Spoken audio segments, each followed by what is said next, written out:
अस्सलाम वालेकुम फ्रेंड्स, मैं हूं उस्मान हुसैन और आप देख रहे हैं हमारा YouTube channel Al Makka tech and business hub. आज की इस वीडियो में दोस्तों हम आपसे शेयर करते हैं रोजाना की बुनियाद पे क्रिप्टो मार्केट से हमें मौसूल होती हुई ताज़ा तरीन खबरें और साथ आपको आगाही देते हैं कि नेक्स्ट 12 आवर में बीटीसी की मुमकिन हद तक सूरत हाल क्या हो सकती है, ताकि बिटकॉइन के स्केल को फॉलो करके फंडामेंटल स्ट्रॉन्ग कॉइन में ट्रेड जनरेट करने का आइडिया आपसे शेयर किया जाए अकॉर्डिंग टू द 12 और support and resistance.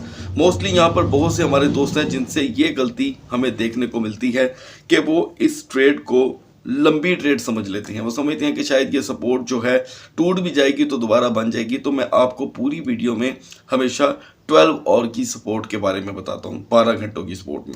So guys, इसके साथ साथ मैं आगे चल करके आपसे बात करने वाला हूँ कि यहाँ पर बाइनास ने एक बहुत ही शॉर्ट नोटिस के अंदर 3 कॉइन डीलिस्ट करने का नोटिस जारी कर दिया है। मोस्टली ऐसा होता है कि डीलिस्ट करने का टाइम हमारे पास 7 से 8 दिन होता है, लेकिन यहाँ पर हमारे पास सिर्फ चंद घंटे बाकी हैं। तकरीबन जब आप वीडियो देख रहे होंगे तो 8 से 9 या मे भी 13-14 घंटे बाकी हों, तो आप इन टोकन पे गौर कीजिएगा। अगर ये टोकन आपके पास मौजूद है तो आपने इन्हें स्वाइप कर लेना है, सेल कर देना है या इनका अल्टरनेट बाय कर लेना है, क्योंकि जब भी कोई पेयर यहाँ पर डीलिस्ट होता है तो उसकी वैल्यू उससे पहले कम होना शुरू हो जाती है। सो गाइस, आपने क्या करना है, वीडियो को करना है लाइक, चैनल को करना है सब्सक्राइब। अगर आप चाहते हैं कि आने वाले दिनों में आपसे हमारी किसी भी एक वीडियो का नोटिफिकेशन मिस ना हो तो बेल आइकन के बटन के साथ साथ ऑल के बटन को भी क्लिक कर दीजिएगा। गाइस, हमेशा की तरह मार्केट सीपीआई रिपोर्ट से पहले सेम एक जैसा बिहेवियर कर रही है। कल का जो क्रैश था उसमें $3 बिलियन का अभी इजाफा हुआ है और वो कोई इतना खास नहीं है।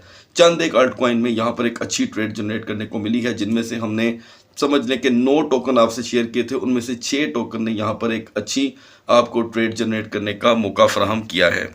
मार्केट में हुए कल माइनर क्रैश के बाद हम देख रहे हैं कि दोस्तों कुछ टोकन ने यहाँ पर रिकवरी स्टार्ट की है, जिनमें टॉप ऑफ द लिस्ट पे है बीएनबी, जिसकी सपोर्ट हमने आपसे शेयर की थी 278 टू 298। $20 का ये ट्रेडिंग विड्थ थी इसके दरमियान। और दोस्तों बीएनबी की जो ट्रेड रही वो थी 282 से 282.50 से 285.80, यानी कि आप कह सकते हैं कि आपने यहाँ पर $3.30 की ट्रेड जनरेट की। और according to the close one जो ट्रेड बनती थी वो दोस्तों 278 का जो अगर सपोर्ट लेवल था, तो यहाँ पर जो इसके क्लोजेस्ट वन बन रही थी वो $282 थी, 282 284। तो 282 के अकॉर्डिंग जो क्लोजेस्ट आपने फॉलो किया है, यहाँ पर एक अच्छी ट्रेड जनरेट करने का मौका मिला है। अब नेक्स्ट 12 और के लिए बीटीसी की बीनियम की जो सपोर्ट होगी वो है गाइस 279 से 299 के दरमियान आप इसे यूटिलाइज कर सकते हैं अगले आने वाले 12 घंटों में, रिस्क फैक्टर को फॉलो करते हुए। उसी के साथ गाइस एक्सआरपी, डोज कॉइन और कार्डानो के अंदर चंद सेंट्स का इजाफा हुआ है और इन टोकन के अंदर चंद सेंट्स का इजाफा भी एक अच्छी समझ ले के न्यूज़ के मुतरादिफ होता है। आगे बढ़ते हैं दोस्तों मैटिक पे। मैटिक ने लो लगाया कल रात को, जो हमने आपसे शेयर किया था 0.8866 का, और रिकवरी दी इसने मार्केट में 0.9003 की। अभी भी इसमें पोटेंशियल दोस्तों हमेशा की तरह बहुत ज़्यादा है और पॉलीगॉन मैटिक को यहाँ पर यूटिलाइज किया जा सकता है 0.8950 पे। और एग्जिट इसकी दोस्तों मुझे देखने को मिल रही है 0.9165, यानी कि एक अच्छी ट्रेड यहाँ पर जनरेट की जा सकती है। मार्केट में पोल्का डॉट का सेम हाल है यहाँ पर। अब बात करते हैं एलटीसी की। एलटीसी दोस्तों हमने यूटिलाइज करना था रात को $75 पे, 75.40 पे, और इसने लो दिया है यहाँ पर 74.47 का। ठीक है, उससे भी ज़्यादा ये नीचे चला गया और 75.40 के मुताबिक अभी हम यहाँ पर 30 सेंट की ट्रेड में हैं एलटीसी में। तो एलटीसी को फिर से यहाँ पर यूटिलाइज किया जा सकता है। अगर आपने बाइंग ऑलरेडी कर रखी है तो आप एलटीसी को यहाँ पर $77 तक होल्ड कर सकते हैं। अब बढ़ते हैं तो दोस्तों नेक्स्ट वन की तरफ। सो गाइस, अब बात कर लेते हैं सोलाना टोकन की, जिसकी सपोर्ट मैंने आपसे 13.20 और 13.30 यहाँ पर शेयर की थी। लिहाजा इसने 13.31 का लो लगाया और अभी हमें ये 20 सेंट की ट्रेड दे रहा है। सो गाइस, आप यहाँ पर इसमें एग्जिट इजीली कर सकते हैं और इसे दोबारा से यूटिलाइज किया जा सकता है 13.25 के, यानी कि इसके दरमियान का जो नेक्स्ट लेवल होगा वो यहीं पे इसे ट्रेड होता दिखाई दे रहा है। गाइस, जैसे कि यूनिस्वैप रात भी $6 पे आ चुका था और उसके बाद हमने फॉलो किया कि इसने फिर से एक मरतबा 5.80 का लो लगाया। सो गाइस मिडनाइट से अब तक यूनिस्वैप के अंदर फिर से 15 सेंट की रिकवरी हो चुकी है, लेकिन इसकी नई सपोर्ट मुसलसल बन रही है 5.80 से $6 की। तो लिहाजा इस मार्केट में अगर थोड़ा सा भी बूस्ट आ गया तो यूनिस्वैप नॉर्मली हमें 6.30 तक का हाई दे सकता है। देन अदरवाइज सेकंड यहाँ पर जो बाइंग इसकी होगी वो स्टिल 5.40 5.30 के दरमियान होगी, लेकिन अभी फिलहाल जो इसकी नई सपोर्ट बनी है वो मैंने आपसे यहाँ पर शेयर कर दी है। ऑटम को दोस्तों हम यहाँ पर मुसलसल स्टक देख रहे हैं, जस्ट लाइक ETC और XMR को भी हम फिलहाल मुसलसल इग्नोर रखे हैं।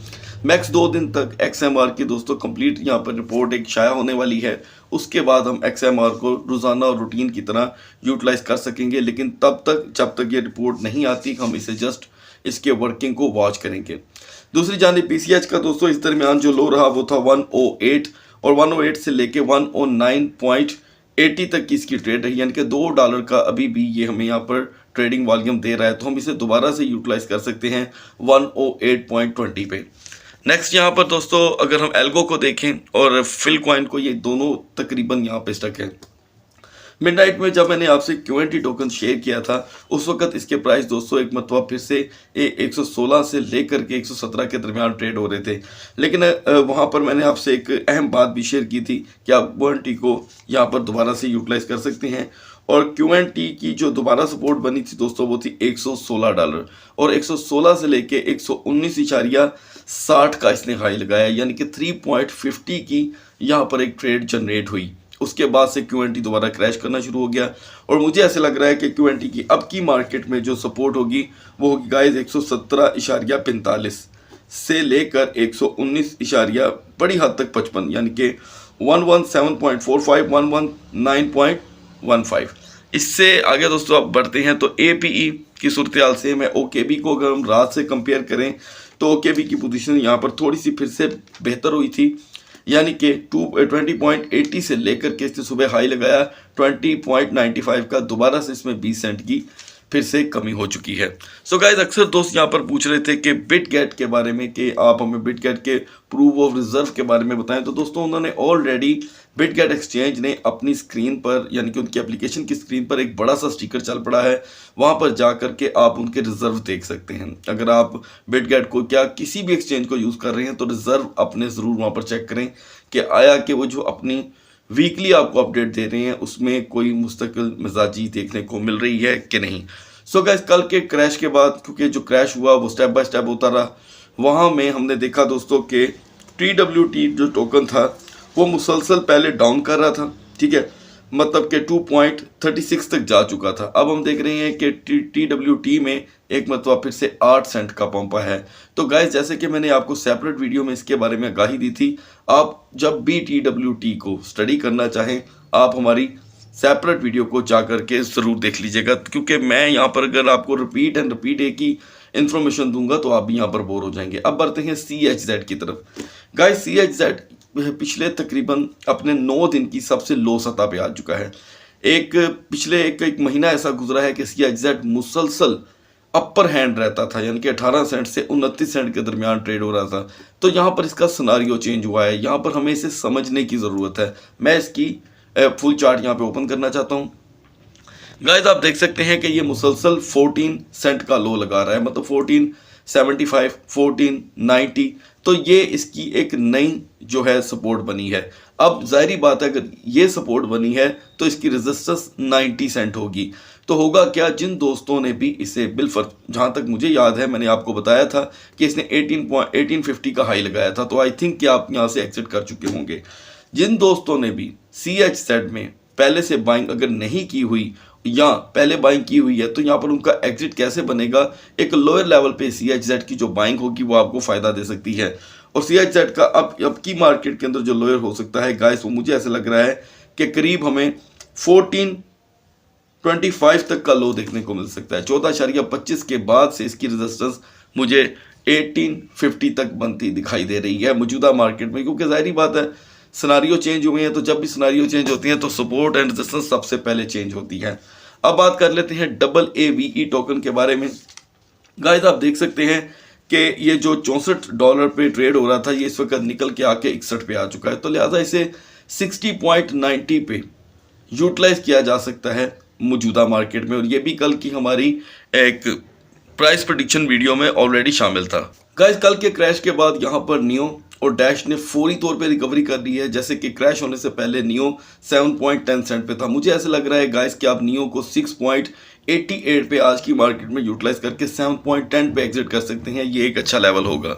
सो गाइस मौजूदा मार्केट में ARV हमें बार बार ट्रेड करने का मौका दे रहा है। इसकी नई सपोर्ट बनी है यहाँ पर 8.80 की, मतलब 8.80 की। अगर आप 8.80 पे इसमें एंट्री नहीं ले सके तो इसकी एक सपोर्ट गाइस यहाँ पर 8.90 की भी है। 8.90 से लेकर के ये आपको पहली एग्जिट देगा 9.30 की, दूसरी एग्जिट इसकी बन रही है 9.60 की। तो यहाँ पर आप इस टोकन में ट्रेड जनरेट कर सकते हैं। मौजूदा मार्केट में ये बहुत अच्छा वॉल्यूम जनरेट कर रहा है। सो गाइस अब मैं वीडियो की स्क्रीन पर वो स्टिकर चलाना चाहता हूं ताकि आप उसे देखें और समझें कि बाइनांस जो है बहुत ही कम टाइम पीरियड में 3 टोकन यहाँ पे डीलिस्ट करने जा रहा है। ठीक है, स्टिकर एक इसका मेरे लैपटॉप पे ओपन है दोस्तों और दूसरा आपकी स्क्रीन पे मैं चला रहा हूँ। CBC टोकन जो बहुत ही ज़्यादा पोटेंशियल है, ये दूसरा टोकन होगा जो बाइनांस यहाँ पे डीलिस्ट करने जा रहा है। एक इसने HND किया, ठीक है, सिर्फ BUSD में उसे रहने दिया। अब CBC जैसा एक मजबूत प्रोजेक्ट जो मुझे लगता है कि अच्छी खासी ऑडियंस के पास और इन्वेस्टर्स के पास मौजूद होगा, उस CBC का BTC पेयर, CBC का USDT पेयर दोस्तों डीलिस्ट किया जा रहा है कल के दिन, जस्ट एक दिन की डेट के साथ, क्योंकि आज है यहाँ पर आपके सामने 8 दिसंबर और कल 9 दिसंबर को इसे डीलिस्ट कर दिया जाएगा। उसके बाद यहाँ पर रोज कॉइन और SLP के 2 पेयर BNB की शक्ल में जो हैं वो डीलिस्ट किए जा रहे हैं। तो आप इन्हें, इन दोनों टोकन्स को तो खैर आप स्वाइप कर सकते हैं। अच्छा, यहाँ पर एक प्रॉब्लम है कि अगर आप CBC USDT को किसी और पेयर में कन्वर्ट करते हैं तो आपको थोड़ा सा लॉस करना पड़ेगा, बर्दाश्त करना पड़ेगा। उसकी रीज़न ये है कि BUSD के प्राइस इन दिनों हाई कर दिए जाते हैं, यानी कि 1.006 कर दिया जाता है। और यहाँ पे USDT को इन्हीं दिनों में, ये बाइनांस की वो फनकारियाँ हैं जो बहुत कम लोग जानते हैं, USDT के प्राइस को कर दिया जाता है यहाँ पर दोस्तों 0.9988 पे। तो ये एक बाइनांस की पुरानी आदत है, क्योंकि इनको पता होता है कि दुनिया अपना टोकन रिटेन करेगी और स्वाइप करेगी। तो ये इनकी एक फनकारी है। यहाँ पर अगर आपके पास 50, 100, $200 के भी CBC मौजूद हैं तो आपको माइनर ये क्रैश जो है बर्दाश्त करना पड़ेगा काइंड ऑफ। तो होपफुली ये न्यूज़ अगर आप खुद पढ़ लें तो अपने दोस्तों में भी शेयर कर लीजिएगा, क्योंकि मैं समझता हूँ कि किसी के नुकसान को अगर आप बचाने की वजह बन जाए तो इससे अच्छी कोई बात ही नहीं है। अब बढ़ते हैं दोस्तों BTC और इथेरियम के कैंडल चार्ट की तरफ।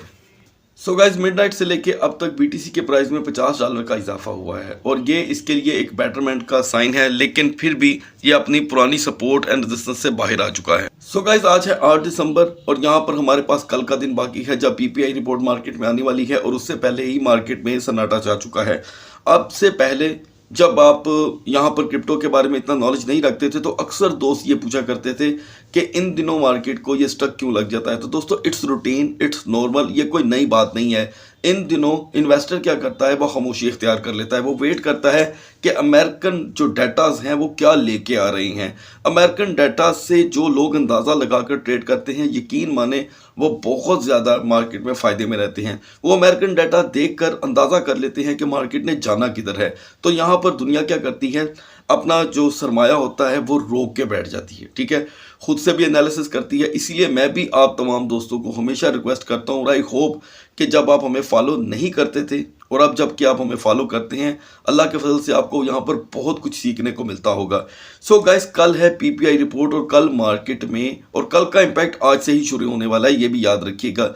कतन ये बात इग्नोर ना कीजिएगा कि 9 दिसंबर का जो इम्पैक्ट होगा वो आज शाम 6-7 बजे के बाद मार्केट में आना शुरू हो जाएगा, क्योंकि जो प्री फोरकास्ट होती है उसका इम्पैक्ट मार्केट में आता है। सो गाइस यहाँ पर हम देख रहे हैं कि BTC अपनी किसी सपोर्ट पे कायम नहीं रह पा रहा और क्रैशिंग के साइन दोबारा बनते दिखाई दे रहे हैं। और यहाँ पर ख़तरनाक बात यह है बहुत ज़्यादा कि पिछली 3 कैंडल तीनों यहाँ पर एक डॉटेड कैंडल लेकर आई हैं, किस चीज़ की, क्रैशिंग की। तो यहाँ पर BTC एकदम से ड्रॉप हो सकता है, और कहाँ तक ड्रॉप कर सकता है ये मैं आपको पहले भी बता चुका हूँ, लेकिन अभी जो अचानक ड्रॉप करेगा वो मैं आपको इस 3 कैंडल को देखने के बाद बता रहा हूँ। पहले ऐसी 3 कैंडल हमने कहीं नहीं देखी। सो गाइस मुझे यहाँ पे 4 आवर की कैंडल चार्ट में भी सपोर्ट दिखाई नहीं दे रही। आप देखें कि 16,820 पे एक सपोर्ट बनने की कोशिश कर रही है। ये अगर सपोर्ट बनती है तो BTC के लिए एक बहुत अच्छी बात है। लेट्स सपोज 16,820 पे एक बड़ी सपोर्ट बन जाती है, 16,820 पे, सपोर्ट बन जाती है 90 मिनट की। ये मैं आपको फ्यूचर बता रहा हूँ, ठीक है। 2 घंटे के बाद आपने इस कैंडल को देखना है तो ये हमें 17,400 तक का हाई दिखा सकती है, डेफिनेटली याद रखिएगा। लेकिन अगर ऐसा नहीं होता, सपोर्ट नहीं बन पाती, मार्केट ड्रॉप कर जाएगी और 16,500 तक का लो हमें देखने को मिल सकता है, मतलब 330-340 तक का लो आएगा। और आप इस दरमियान सिर्फ 2 टोकन अभी यूटिलाइज कर सकते हैं जो क्विक रिवर्सल दे रही हैं। ए होगा ARV, ठीक है, इसे आप इग्नोर नहीं करेंगे। और दूसरा मैटिक, ARV मैटिक यहाँ पे बहुत तेजी से रिकवर कर रही है और कम प्राइस में CHZ जितना भी लो लगा दे, लेकिन BTC के साथ आप उसे यूटिलाइज कर सकते हैं। अब बढ़ते हैं दोस्तों इथेरियम के कैंडल चार्ट की तरफ। सो गाइस, इथेरियम ने यहाँ पे हाई लगाया है 1238 का, सिर्फ $5 की ट्रेडिंग विड्थ रही, जो कि ना होने के बराबर है। और मैं समझता हूँ कि इसे हमें फिर से मार्केट के क्रैश की वजह कंसीडर करना पड़ेगा, क्योंकि अभी जिस कैंडल का आगाज हुआ है फुल डे कैंडल चार्ट में वो बीरिश है, लेकिन इतनी ज़्यादा स्ट्रॉन्ग नहीं है। आगे बढ़ते हैं दोस्तों, यहाँ पर भी 4 आवर की कैंडल चार्ट पे जो अब कैंडल जन्म ले रही है वो भी बीरिश है, लेकिन पिछली 2 BTC की तरह नहीं है।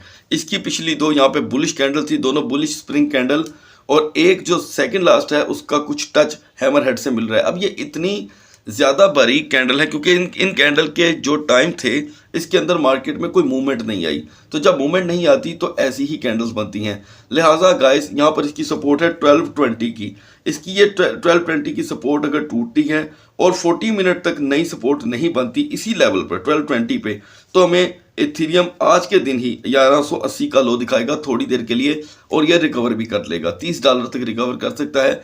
इथेरियम को आप लोअर पे यूटिलाइज कर सकते हैं विद ENS टोकन को भी आप यहाँ पर यूटिलाइज कर सकते हैं। सो दोस्तों, इन तमाम चीज़ों को फॉलो करते हुए आपने एक चीज़ का बहुत खास ख्याल रखना है कि आपने रिसर्च करके आपने ट्रेड करनी है। बिकॉज मैं हमेशा अपने व्यूवर्स को कहता हूँ कि do work with your own research. मैं आपको यहाँ पर जो इन्फॉर्मेशन प्रोवाइड करता हूँ, मेरा जितना इल्म है मैं आपको उतनी इन्फॉर्मेशन प्रोवाइड करता हूँ। मैं किसी भी इन्फॉर्मेशन में गलत भी हो सकता हूँ, ठीक है। ऐसा कतई नहीं आपने सोचना कि उस्मान भाई जो बात बता रहे हैं ये 100% फिट अपनी जगह पे बैठेगी। ये सब मार्केट के एनालिसिस होते हैं, one thing. And second thing ये आपके ज़हन में होनी चाहिए कि अगर यहाँ पे कोई भी खबर आके मार्केट को क्रैश कर जाती है तो कोई बड़े से बड़ा बंदा हो, आइंस्टाइन क्यों ना हो, उसके एनालिसिस धरे के धरे रह जाएंगे। सो यहाँ पर हमें खबरों पे भी नज़र रखनी पड़ती है। सो गाइज, आप बात करते हैं यहाँ पर इसके मैक्सिमम पंप की। पंप के लिए हमें 1245 का लेवल चाहिए विद 60 मिनट रेजिस्टेंस, और हम 1275 का हाई देख सकते हैं। सो गाइज, आई होप कि ये वीडियो आपके किसी काम आ सके, और कोई भी ट्रेड करने से पहले आपने अपने एनालिसिस ज़रूर कर लेने हैं। अगली वीडियो तक अल्लाह हाफिज़।